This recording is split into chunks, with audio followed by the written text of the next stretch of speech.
رحمن رحمن ساعدني يا رحمن اشرح صدري قرآن.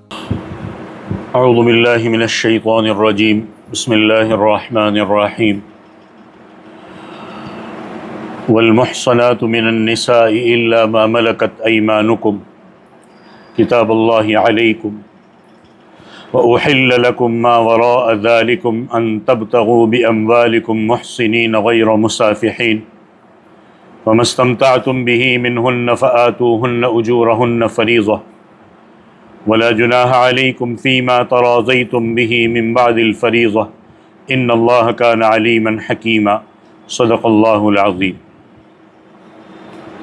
سورة النساء آیت نمبر 24 تلاوت کی ہے.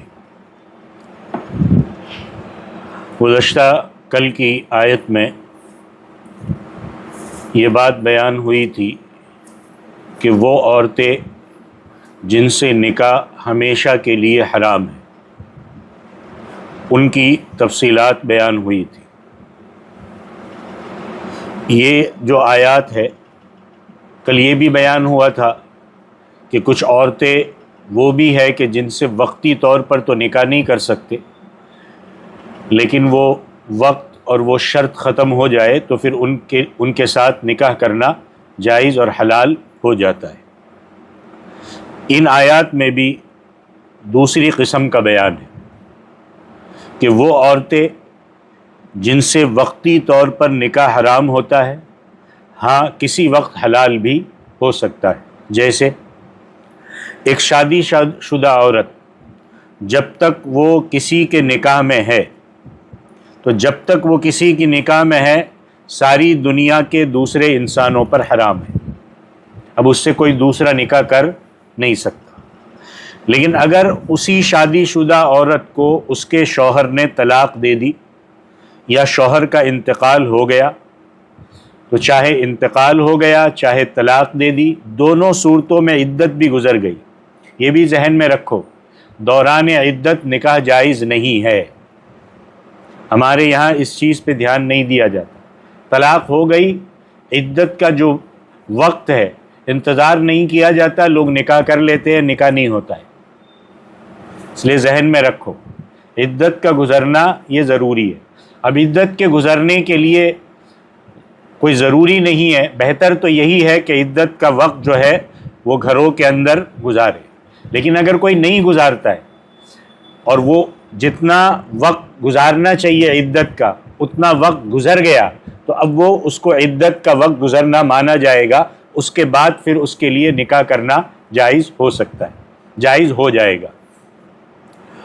اب یہ دونوں صورتوں میں طلاق مل گئی یا عدت انتقال ہو گیا، دونوں کے عدت گزر گئی تو پہلے تو چونکہ وہ کسی شوہر کے نکاح میں تھی تو نکاح جائز نہیں تھا.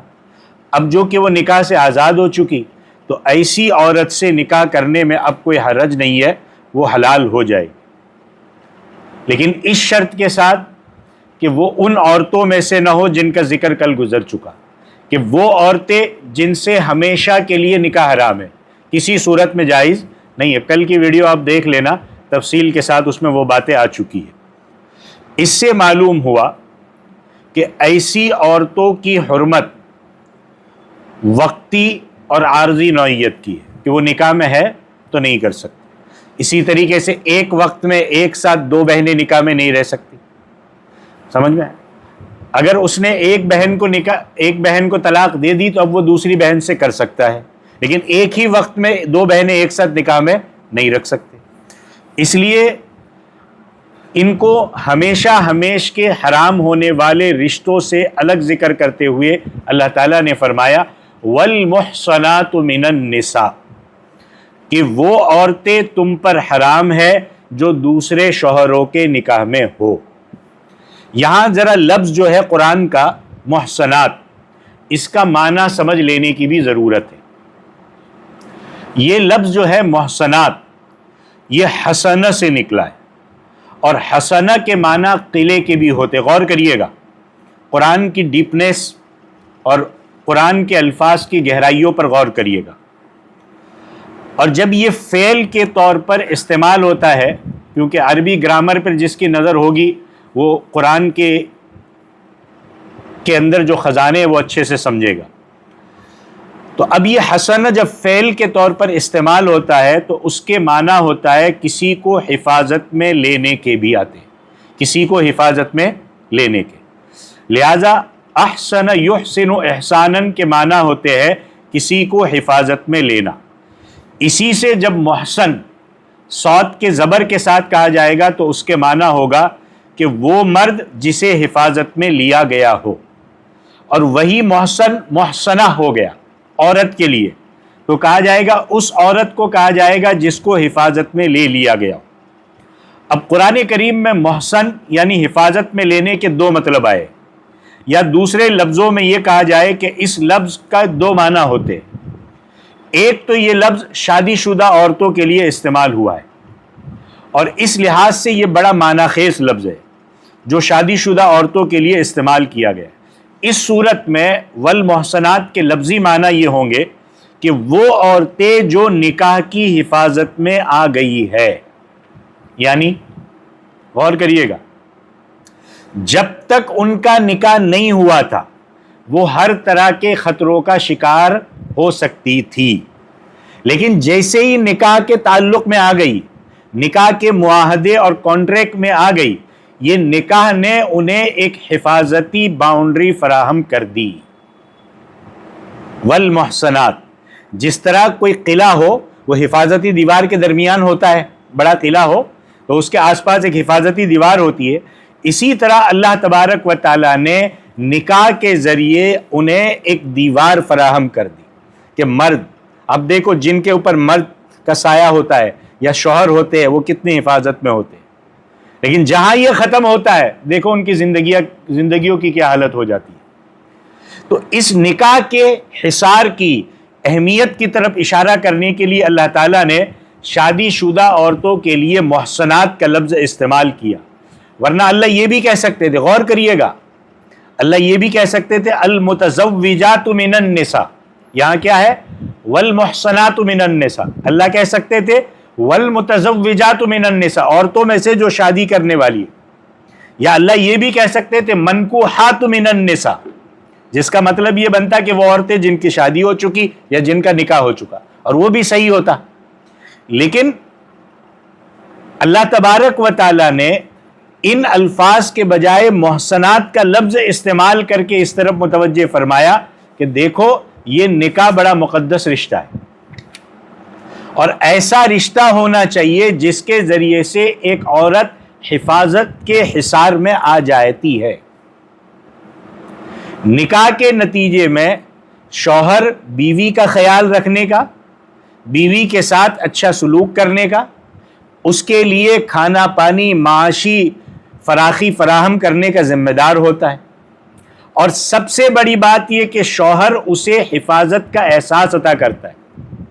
یہ ذمہ داری ہے شوہر کی کہ جب عورت کا نکاح ہو گیا اور وہ شوہر کی بیوی بن گئی تو اب اس کی تمام تر حفاظت کی ذمہ داری شوہر کے ذمہ ہے. دیکھو نکاح کی کیا اہمیت ہے. ورنہ آپ دیکھو جو نکاح نہیں کرتے ایسے لیو ان میں رہتے ہیں، کیا ہوتا ہے، کیا حالت ہوتی ہے، کیا حالت ہوتی ہے. کوئی ذمہ داریاں نہیں ہوتی، جب چاہے استعمال کیا، جب چاہے پھینک دیا، ختم.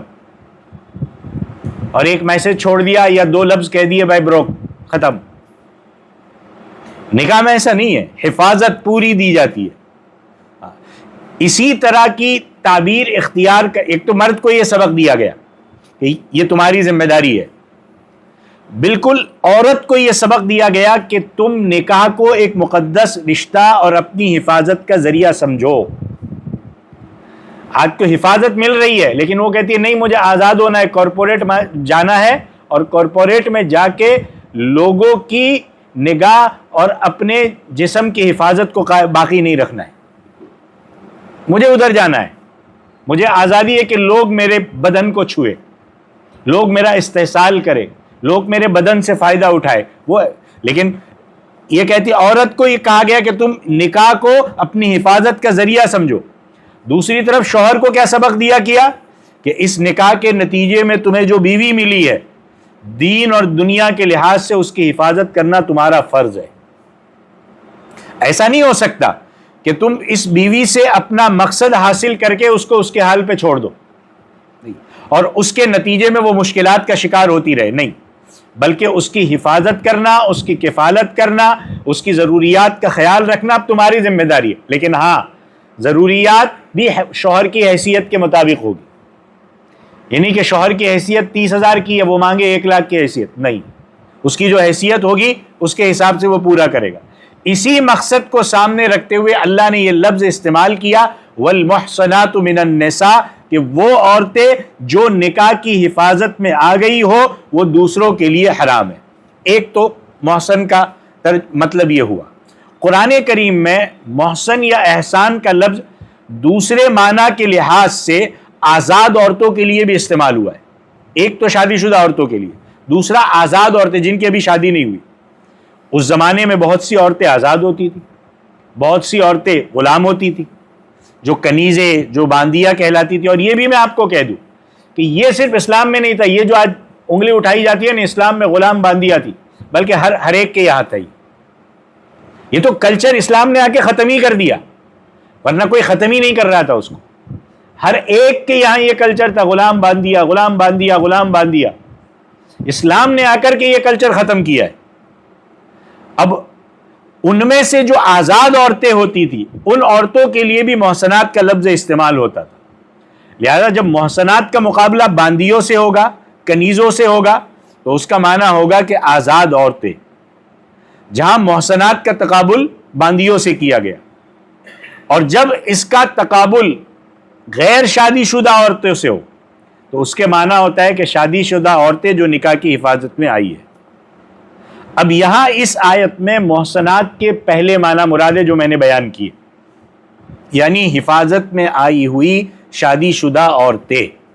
والمحسنات من النساء کا مطلب ہوگا کہ وہ عورتیں بھی تم پر حرام ہے جو نکاح کے ذریعے دوسرے شوہروں کی حفاظت میں آ گئی ہو۔ اب شادی شدہ عورتوں سے نکاح حرام ہونے کا حکم بتانے کے بعد بطور استثناء کے اللہ تعالیٰ نے فرمایا الا ما ملکت ایمانکم، سوائے ان باندیوں کے جو تمہاری ملکیت میں آ جائے، وہ اس حکم سے الگ ہے۔ اب میں پھر وہی بات دہراؤں گا، یہ اس زمانے کی بات ہے جب جنگوں کے نتیجوں میں لوگ قید کیے جاتے تھے اور ساری دنیا میں اس طرح غلام بنانے کا رواج تھا۔ اگر مرد گرفتار ہوتے تھے تو غلام بنا لیے جاتے تھے، عورتیں گرفتار ہوتی تھی تو انہیں باندیا کہہ کر پکارا جاتا تھا، اور وہ اپنے آقاؤں کی باندیا ہوتی تھی۔ اور ایسی عورتیں جو حقیقت میں باندیا ہو اور شرعی طور پر انہیں باندیا مانا گیا ہو، یا اللہ تعالیٰ ان کا حکم فرما رہے ہیں کہ اگر کسی جگہ سے جنگ کے نتیجے میں جنگی قیدی آئے، جن میں سے ایسی عورتیں بھی تھیں جن کے شوہر وہی دارالحرب میں رہ گئے، جنگ ہوئی وہاں سے قید ہو کر کے یہ آئی، تو ایسی عورتوں سے نکاح جائز ہے۔ ظاہر ہے کہ وہ عورتیں اب دارالحرب سے دارالاسلام میں آ گئی، اس لیے اب ان کا نکاح پہلے شوہروں سے تو ختم ہو گیا، اب وہ یہاں آ گئی، اور یہاں پہنچنے کے بعد عدت گزار کر وہ کسی بھی مسلمان مرد سے نکاح کر سکتی ہے۔ یہی معنی ہے الا ما ملکت ایمانہم کے۔ اب یہ تو کلچر ہی ختم ہو گیا، یہ اس وقت کا تھا، وہی سمجھایا جا رہا ہے۔ یعنی چونکہ اب یہ باندیا تمہاری ملکیت میں آ گئی، اب یہ بھی واضح رہے کہ یہ حکم ان باندیوں کا ہے جو شرعی طور پر باندیا بنائی گئی ہو۔ آج کل ایسی کنیزوں یا باندیوں کا کئی وجود نہیں ہے، ختم ہو گیا۔ اب کوئی یہ کہہ سکتا ہے میری نوکرانی ہے تو میری باندی ہے، نہیں، یہ کلچر ختم ہو گیا۔ لوگ تو کچھ بھی مطلب نکال سکتے ہیں اپنا فائدہ اٹھانے کے لیے، نہیں، وہ کلچر ختم ہو گیا۔ آگے اللہ فرماتے کتاب اللہ علیکم، اللہ نے یہ احکام تم پر فرض کر دیے، یعنی جن حرام عورتوں کا ذکر ہوا کہ ان کے ساتھ نکاح، جو کل میں آیا، کل کے درس میں، ان کا حرام ہونا اللہ کی طرف سے، یہ میری چاہت یا میری خواہش کی بات نہیں ہے کہ میں چاہوں گا تو حرام ہوگا، میں چاہوں گا تو حلال ہوگا، نہیں، اللہ نے کہا یہ حرام تو حرام، ختم، اور یہ فرض کر دیا گیا، اللہ نے حکم دے کر یہ احکام فرض کر دیے۔ اب آگے ان عورتوں کا ذکر ہے جن سے نکاح جائز ہے۔ اب ظاہر ہے کہ جن عورتوں کے بارے میں قرآن و سنت نے وضاحت کے ساتھ کہہ دیا کہ ان سے نکاح حرام ہے تو وہ حرام ہو گئے، اب ان کے علاوہ جو باقی عورتیں ساری حلال ہے۔ سیدھی سی بات ہے، سمپل بات ہے کہ جن کو تفصیل کے ساتھ کل کے سبق میں آپ سن لیں گے تو پتہ چلے گا کہ تفصیل کے ساتھ ایک ایک کا بتایا کہ یہ بھی حرام، یہ بھی حرام، یہ بھی حرام، یہ بھی حرام۔ اب جب وہ ہٹ گئی تو اب جو بچی وہ باقی عورتوں حلال ہوئی، ان کے ساتھ آپ نکاح کر سکتے ہو۔ اسی کو قرآن نے فرمایا وَأُحِلَّ لَكُم مَّا وَرَاءَ ذَلِكُمْ، کہ جن عورتوں کو ہم نے حرام قرار دیا ہے ان کے سوا ساری عورتیں تمہارے لیے حلال ہے۔ ہاں، اس نکاح کے حلال ہونے کو بیان کرنے کے لیے اللہ تعالیٰ نے 3 قسم کی شرطیں لگائی ہیں، یعنی کسی بھی عورت سے نکاح اس وقت جائز ہوگا جب ان میں 3 شرائط کی پابندی کی جائے۔ پہلی شرط کیا فرمائی؟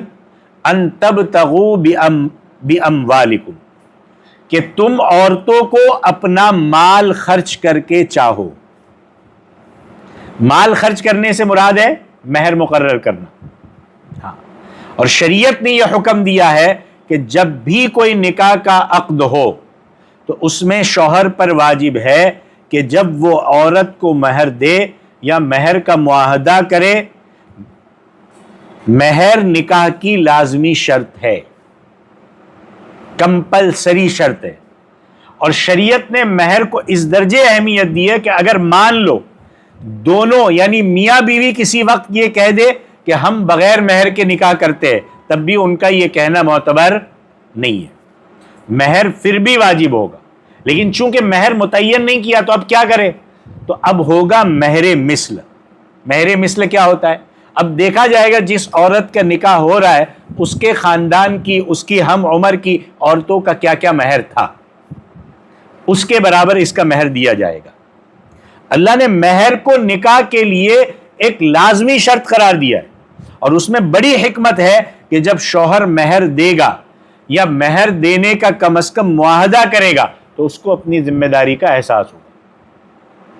میں کہوں مجھے اچھا نہیں لگتا لیکن کچھ چیزیں جذبات میں کہہ دیتا ہوں۔ ایک جگہ میں نے نکاح پڑھایا، اب اس نے نکاح میں لکھا مہر کیا، بولے 786 روپے۔ میں نے کہا بھائی یہ مہر ہے کہ کیا ہے؟ میں نے 786 میں ایک بکری بھی آتی ہے کہیں، یہاں تو ایک بیوی لا رہے ہو تم۔ بولتا ہے تم کو کہنے کا حق نہیں ہے سب۔ مولا اٹھو اور روانہ ہو جائیے، جہاں کہنے کا حق ہے وہاں جا کر کے نکاح پڑھوائیے۔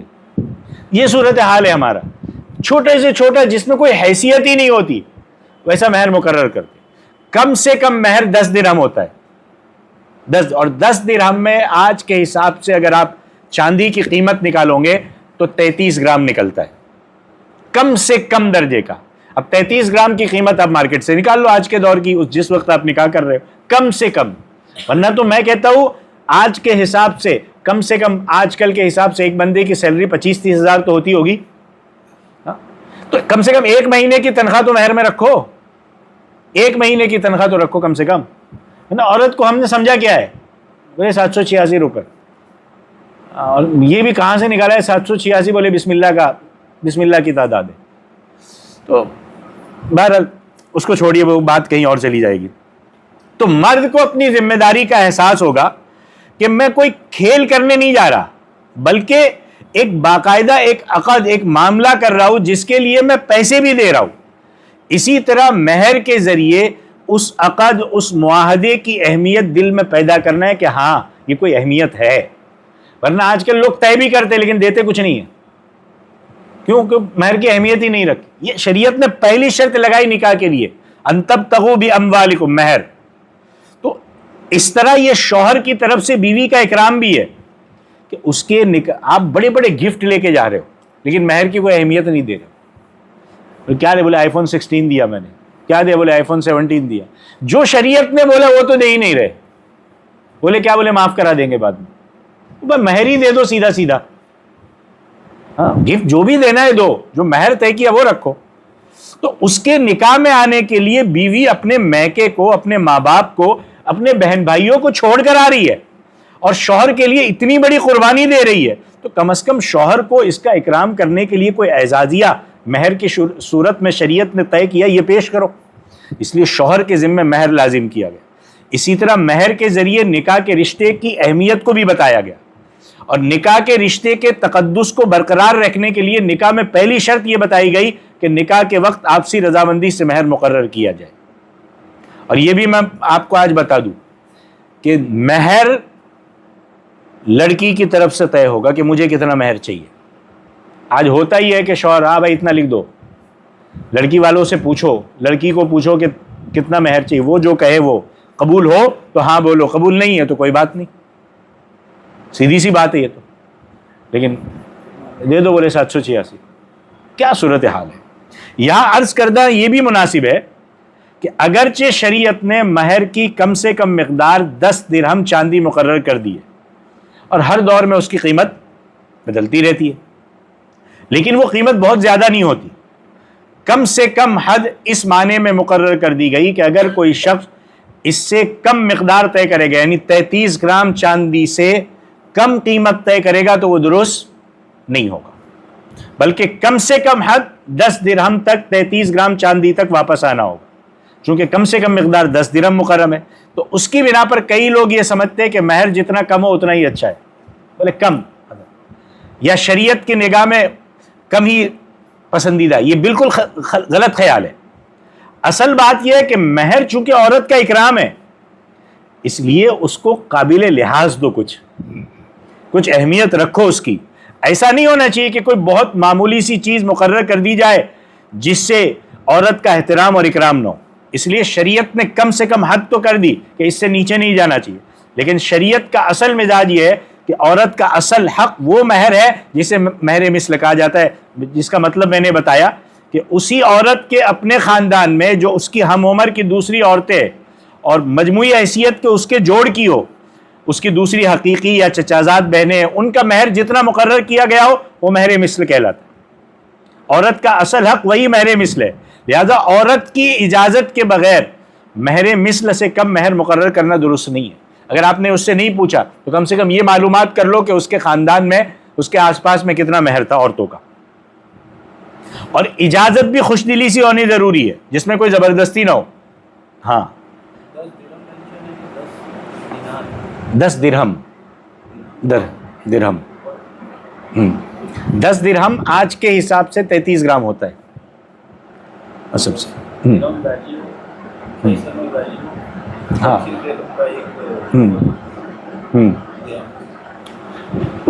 وہ آپ اس وہاں کا دینار نہیں, جو اللہ کے رسول صلی اللہ علیہ وسلم کے زمانے میں جو درہم تھے اس کا ویلیو نکالا جائے گا, سمجھے کہ نہیں, یہاں کا نہیں. اللہ کے رسول صلی اللہ علیہ وسلم کے زمانے میں جو 10 درہم تھا اس کے حساب سے جو وزن آج کا نکلتا ہے ہمارے یہاں وہ 33 گرام کا نکلتا ہے. 12 تو یہ سمجھنا درست نہیں ہے کہ مہر کو بہت کم رکھنا یا زیادہ فضیلت کی بات ہے. ہاں شریعت نے فضول خرچی کو پسند نہیں کیا, لہذا اتنا مہر مقرر کر دینا جس کے ادا کرنے پر شوہر قادر ہی نہ ہو اور آخر میں چاروں ناچار بیوی سے معاف کرانے کی نوبت آئے, یہ بات بھی صحیح نہیں ہے. اتنا کہ شوہر کی حیثیت ہو. ہمارے یہاں جب ایک وقت میں, آج سے میں تقریباً 15-20 سال پہلے کی بات کروں, جب میں بھی 20 سال کا تھا, اس وقت میں 2000 روپے کی ایک ویلیو تھی, 2000 میں پورا گھر چلتا تھا. تو کسی غریب نے کسی امیر لڑکی سے شادی طے کی اور اس نے مہر مقرر کیا 11,000 روپے اس وقت کا, اور وہ بیچارہ غریب لڑکا تھا, اس نے قبول تو کر لیا کہ قبول ہے. اب وہ نکلا بیگ لے کے کمانے کے لیے. بولے کہاں جا رہا ہے؟ کہا پہلے جاؤں کما لوں مہر لے کے. لیکن اس کے دل میں مہر کی اہمیت ہے کہ مجھے معاف نہیں کرانا ہے, مجھے دینا ہے جو عورت کا حق ہے. پہلے کماؤں, جاؤں, 11,000 لے کے آؤں, بیوی کو دوں گا, پھر بیوی کے پاس جاؤں گا. یہ ہونا چاہیے. لیکن ہمارا تو پہلے سے طے ہے, بولے معاف کرانا ہے ہمیں. یہ معاف نہیں ہوتا ایسے. اس لیے آدمی کو چاہیے کہ وہ مہر میں اتنا مال مقرر کرے جو قابل لحاظ ہو اور دیکھے کہ جس سے شادی کر رہے اس کی حیثیت کیا ہے. ایک تو یہ شرط بتائی کہ عورتوں کو اپنا مال خرچ کر کے چاہو.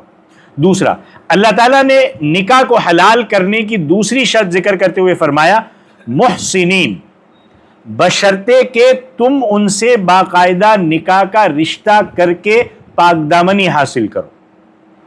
محسنین کے لفظی معنی ہے تم عورتوں کو حفاظت میں لینے والے ہو۔ اگر اس کا مفعول عورتوں کو قرار دیا جائے تو اس صورت میں یہی معنی ہوں گے، اور مطلب یہ ہوگا کہ تم سے نکاح کے بعد اب عورت ساری دنیا کے دوسرے تمام مردوں پر حرام ہو گئی اور تمہاری حفاظت میں آ گئی۔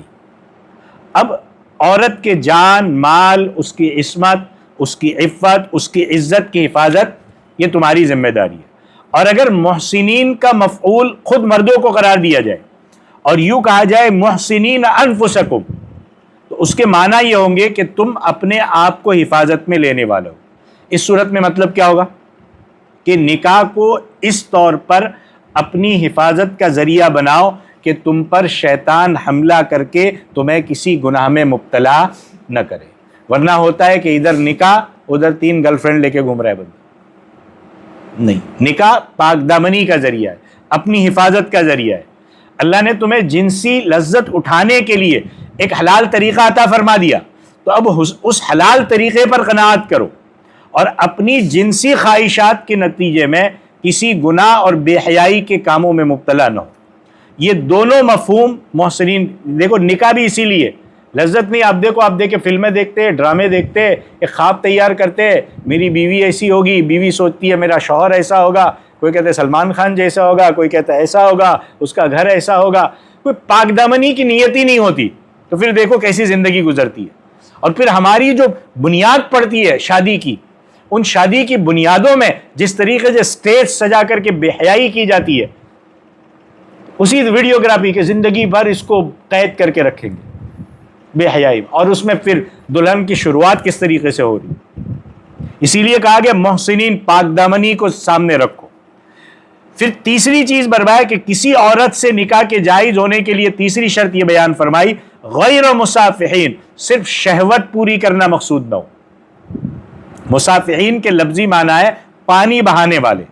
مقصد یہ کہ اس نکاح کے ذریعے وقتی طور پر جنسی لذت حاصل کر کے فارغ ہو جانا مقصود نہ ہو، بلکہ ایک مستقل خاندانی نظام کی بنیاد رکھنا ہو۔ اب آج کل کیا ہو رہا ہے؟ بس جنسی خواہش پوری کرنی، سب جنسی خواہش پوری کرنی۔ اب اس کے لیے کیا ہو رہا ہے کہ بھائی جب جنسی خواہش ہی پوری کرنی ہے تو نکاح کیوں کروں؟ اس کے لیے پھر لیو ان میں رہ لوں، اس کے لیے پھر کہیں سے کچھ پیسے دے کر کے اپنا فائدہ اٹھا لوں، اس کے لیے میں 10 لاکھ کا خرچہ کیوں کروں؟ اور اسی لیے ہم نے نکاح کو اتنا مشکل بنا دیا ہے کہ اب لوگ اس طرف جا رہے ہیں۔ اسی لیے شریعت نے کہا کہ تیسری شرط ہے کہ صرف شہوت پوری کرنا مقصد نہ ہو، پاک دامنی بھی سامنے ہو۔ اب اس لفظ سے متعہ یا عصمت فروشی یعنی پروسٹیٹیوشن کی حرمت کی طرف اشارہ کر دیا گیا کہ وقتی طور پر کوئی یہ کہے، متعہ وقتی طور پر کوئی یہ کہے کہ بھائی 3 مہینے 1 سال ہم آپ سے کانٹریکٹ کرتے ہیں، اتنے پیسے لے لو، مجھ سے ساتھ نکاح میں آؤ، اس کے بعد نکاح ختم، اس کو کہتے ہیں متعہ۔ شریعت اس کی اجازت نہیں کہ وقتی فائدہ نہیں ہے یہ، یا پھر کہ کوئی پروسٹیٹیوٹ بن جائے اور کہا بس جائے اپنا پیسہ لے 1-2 گھنٹہ آ جائے، نہیں، اس کو ختم کر دیا، یہ حرام ہے۔ دونوں صورتوں میں چاہے متعہ ہو چاہے عصمت فروشی ہو، دونوں صورتوں کے درمیان جو شرمناک معاہدہ ہوتا ہے اس میں وقتی جنسی تقاضے کو پورا کرنے کے لیے پانی بہانے کے سوا کچھ اور مقصد نہیں ہوتا۔ اسی کو لفظ کہا مصافحین۔ اس کے بعد آپ نے متعہ کر لیا یا عصمت فروشی سے کام لے لیا، اب اس عورت سے نہ کوئی دیر تک تعلق قائم رہتا ہے، نہ اس کی کوئی ذمہ داری اٹھانا ہوتا ہے، نہ اسے اپنی حفاظت میں لینا ہوتا ہے۔ اس کو قرآن کریم نے مصافحین سے تعبیر فرمایا اور بتایا کہ نکاح کا اصل مقصد محسنین ہونا چاہیے، اپنی بیوی کی حفاظت کرنا اور ایک ایسا خاندانی نظام وجود میں لانا جو تقدس اور پائیداری کی بنیاد پر مبنی ہو، ہمیشہ رہے، تقدس ہو، جس میں مرد اور عورت ایک دوسرے کے حقوق اور ذمہ داریوں کے پابند ہو، اور وہ جو رشتہ ہے وہ اس رشتے کو پاک دامنی کے ساتھ، عصمت کے ساتھ، حفاظت کے ساتھ اور نسل انسانی کے بقا کا ذریعہ ہو۔ یہ نہیں کہ بس چل رہا ہے۔ اب میں اس کو کھولوں گا تو بہت وقت ہو جائے گا، آلریڈی بہت وقت ہو گیا، آپ سمجھدار ہیں، ان باتوں کے اندر میں ساری باتیں سمجھ سکتے ہیں۔ جب ان 3 شرطوں کو سامنے رکھتے ہوئے حلال عورت کے ساتھ نکاح ہو گیا تو اب اجازت ہے کہ تم ان سے فائدہ اٹھاؤ۔ اور ان سے جو لطف لینا ہے وہ لو. چنانچہ ایسی خواتین کے بارے میں حکم دیتے ہوئے فرمایا فَمَسْتَمْتَعْتُمْ بِهِ مِنْهُنَّ, جن عورتوں سے نکاح کر کے تم نے لطف اٹھایا, فَآتُوهُنَّ أُجُورَهُنَّ, تم ان کو ان کا مہر دے دو. پھر دیکھو مہر کا تذکرہ ہے, فریضتاً, یہ اللہ کی طرف سے ایک فرض ہے, لہٰذا اسے اللہ کا ایک فرض سمجھ کر ادا کرو. بہت سے معاشروں میں مہر کی کوئی اہمیت نہیں دی جاتی. غور سے سنیے گا, نہ شوہر کے ذہن میں یہ بات ہوتی ہے کہ مجھے کبھی دینا ہے, نہ بیوی کے دل میں یہ بات ہوتی ہے کہ مجھے کبھی لینا ہے. بس خالی لکھوا دو نکاح نامے میں, اسے ایک عام کارروائی سمجھ کر وقتی طور پر کچھ مہر طے کر لیتے. اس لیے اللہ تبارک و تعالیٰ یہاں پر فرما رہے کہ تم نے جو لطف اٹھایا ہے اس کا اجر یعنی مہر بھی ادا کرو, اور یہ مہر کا ادا کرنا تمہارے ذمہ ایک فریضہ ہے. اچھا, یہ بھی ایک بات پھر ذہن میں آ گئی, کہہ دی, پہلے نکل گئی تھی, آئی تھی, پھر نکل گئی تھی, اب پھر آ گئی. اب ایک رواج یہ بھی ہے کہ مہر جب طے ہوتا ہے اس کے بعد لڑکی کے گھر والے وہ مہر لے لیتے. میں کیش طے ہوا ہے تو لڑکی کے باپ کو دے دو, یا لڑکی کی ماں کو دے دو, یا کسی اور رشتہ دار کو دے دو. یہ طریقہ بھی غلط ہے. مہر طے ہو گیا, شوہر خود اپنے ہاتھوں سے جب پہلی رات میں پہنچے خود اپنے ہاتھوں سے اپنی بیوی کے ہاتھ میں مہر دے. یہ اس کا حق ہے, اب وہ جو چاہے اس کو کرے, جائز کاموں میں جہاں چاہے استعمال کرے. لڑکی والے قبضہ کر کے بیٹھ جاتے, یہ تو اس کا حق ہے, اور شوہر خود اس کے ہاتھ میں دے, نہ کہ شوہر کے باپ لڑکی کے باپ کو دے دے. نہیں, شوہر خود, یہ شوہر کی خود کی ذمہ داری ہے, وہ خود ان کو دے. اب یہ بات بھی ذہن میں رہنی چاہیے کہ مہر کا تعین صرف ایک فرضی یا رسمی کارروائی نہیں ہے جو سوچے سمجھے بغیر کر لی کہ بس کر لو نا, لکھوانا تو ہے, بلکہ یہ دینی فریضہ ہے جو پوری سنجیدگی کے ساتھ کرنا چاہیے. یہ ایک معاملے کی بات ہے, اس لیے شرعاً مہر کے تمام پہلو واضح ہونے چاہیے اور معاملے کے مطابق اس کو ادا کرنا چاہیے. ایک ساتھ دینے کا طے کیا, ایک ساتھ دے دو. تھوڑا تھوڑا دینے کا طے کیا, تھوڑا تھوڑا دو, اس کی بھی شریعت نے اجازت دی ہے. کوئی ضروری نہیں ہے کہ آپ ایک ساتھ دے دو. نہیں دے سکتے ہو تو آپ یہ طے کر لو اس وقت کہ ابھی اتنا دیں گے, پھر کچھ وقت کے بعد اتنا دیں گے, پھر کچھ وقت کے بعد پورا کر کے دیں گے. یہ بڑی ناانصافی کی بات ہے کہ یہ مہر کی حق کی ادائیگی سے ساری عمر بے فکر رہے, اس کے بعد جب اب موت کے بستر پر ہے تو بیوی سے کہا کہ بھائی ذرا معاف کر لو. یہ طریقہ صحیح نہیں ہے. اب کیا ہوگا, ماحول تو کرواتا ہی ہے اس سے کہ معاف کر دو بھائی, نہیں کرو گے تو لوگ تانا دیں گے. تو ماحول کے زبردستی سے اس کے پاس معاف کرنے کے سوا کوئی چارہ نہیں رہتا ہے. اسی لیے مہر کو بہت اچھے سے سامنے رکھو. آگے فرمایا وَلَا جُنَاحَ عَلَيْكُمْ فِي مَا تَرَاضَيْتُمْ بِهِ مِنْ بَعْدِ الْفَرِيضَةِ, کہ اس میں تم پر کوئی گناہ نہیں ہے کہ اگر مہر کی ایک مقدار مقرر کرنے کے بعد جس کمی بیشی پر تم آپس میں راضی ہو جاؤ. مہر کی کوئی خاص مقدار مقرر کرنا تو نکاح کے لیے ضروری ہے, آپ نے طے کر لی, لیکن جب ایک مقدار مقرر ہو گئی اور عورت اس کی مستحق بن گئی تو اب بعد میں میاں بیوی خود آپس میں بیٹھ کر آپسی رضامندی سے اس میں کم زیادہ کرنا چاہے تو اس میں کوئی حرج نہیں ہے. آپسی, ایسا نہیں کہ بیوی کو لگ رہا شوہر دباؤ ڈال رہا ہے تو میں کم کروں, یا بیوی دباؤ ڈال رہی ہے تو شوہر زیادہ کر دے. نہیں, دونوں آپسی رضامندی سے کم کرنا چاہے کم کرے, زیادہ کرنا چاہے کم. مگر شوہر چاہتا, مثلا شوہر چاہتا ہے کہ میں نے مہر زیادہ مقرر کر دیا تھا میں کم کروں, بیوی چاہتی ہے کہ میں نے کم مقرر کیا تھا زیادہ کر دو. تو یک طرفہ طور پر نہیں, دونوں آپسی رضامندی سے آپس میں کوئی کمی بیشی کر سکتے. اور یہ بھی کہہ دوں کہ مہر کے پیسے لینے میں عورت کو کوئی شرم محسوس نہیں کرنی چاہیے, کوئی آر محسوس نہیں کرنی چاہیے, اس کا حق ہے, شریعت نے طے کیا. جیسے وراثت کے پیسے لینے میں کوئی شرم محسوس نہیں ہوتی نا, ایسے مہر کے پیسے لینے میں کوئی شرم محسوس نہیں ہونی چاہیے. اس کا حق ہے, مانگ کے لے, اور شوہر کی ذمہ داری ہے کہ وہ دے. اب ان تمام احکام کو دینے کے بعد آیت کے آخر میں فرمایا ان اللہ کان علیما حکیما, کہ اللہ خوب جاننے والا بھی ہے, اللہ خوب حکمت کا مالک بھی ہے, کہ اللہ تمام تر تمہاری ضرورتوں اور مصلحتوں کو جانتا ہے, اور ان مصلحتوں کو سامنے رکھتے ہوئے اللہ تعالیٰ حکمت بھرے احکام بھی عطا کرتا ہے.